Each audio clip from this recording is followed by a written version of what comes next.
begin. Vader, aan U al die dank en al die lof en al die aanbidding van ons harte. U is 'n amazing God en daar's niemand soos U nie. U word verheerlik. U is koning van ons hart en koning van ons lewe en koning van die heelal.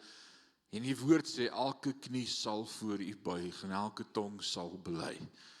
En ons kies om dit nou reeds te doen. Om U groot te maak as koning van ons hart. Word verheerlik vandag. Dankie dat ons harte brandend is, soos die Emmausgangers wat gesê het, was ons harte nie brandend toe hy met ons saam was nie. So beleef ons in ons binneste, U werk met ons deur die Heilige Gees. Ons is dankbaar. Heilige Gees, ek wil bid, help ons vandag met hierdie teks. Breek dit vir ons oop, maak ons vas in ons harte en word daardeur verheerlik in ons lewe. Is ons gebed in Jesus naam.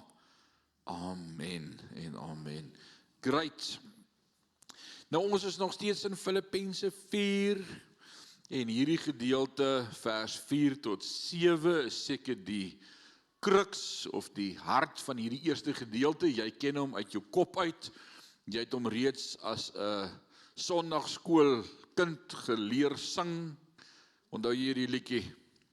Filippense 4 vers 4 sê, verbly julle in die Heer. Ja, en dan die juffrou gesê, verbly.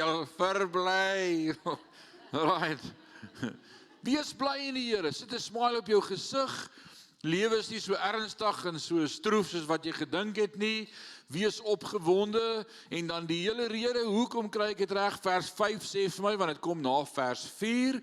En onthou wat ek altyd vir jou leer, as daar 'n vers is wat jy 'n vraag oor het, lees net aan, die volgende vers gaan gewoonlik vir jou vertel wat jy wou geweet het. Die volgende vers sê, die Here is naby. Ons vergeet dit, ouens. Ons vergeet die Here is naby ons. Ons is te veel in die media en in die nuus en in ons eie situasie en krisis en gebeure in die lewe. Life happens, né? Elke dag met almal van ons. En as jy jou week kan kry, vind jy jou vir daai oomblik op 'n plek waar jy sê, ek weet nie waar's my blydskap hier nie. Dit gebeur as jy vergeet die Here is naby jou. Hy is altyd naby jou. Is hy altyd naby jou? Ek kan nie net vandag sê amen omdat ek dit weet nie, want almal van ons voel dit nie altyd nie. Ek kan amen sê omdat sy woord dit vir my sê.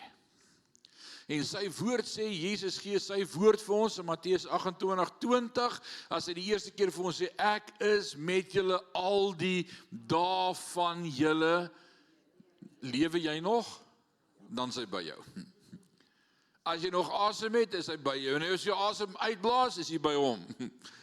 En niks gaan jy ooit kan skei van hom. Die Romeine 11 sê vir ons, wie sal ons skei van die liefde van Christus? En dan noem hy 'n klomp dinge op, uiterstes. En dan sê hy, bottom line, wat is die antwoord? Niks. So wees bly in die Here.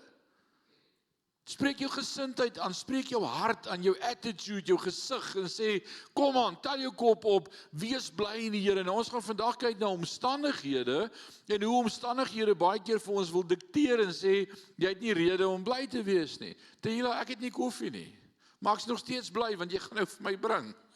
Loof die Here. Wie wil nog hê? Ons vat gou orders. Ek kan nie sonder 'n koffie voorbreek nie.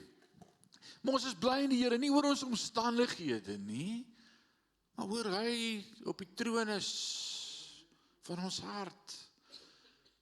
Nie net oor dit voel dit gaan met my goed en alles is in beheer en my omstandighede is uitgewerk en al my planne loop mooi en ja, dit gaan met my goed nie,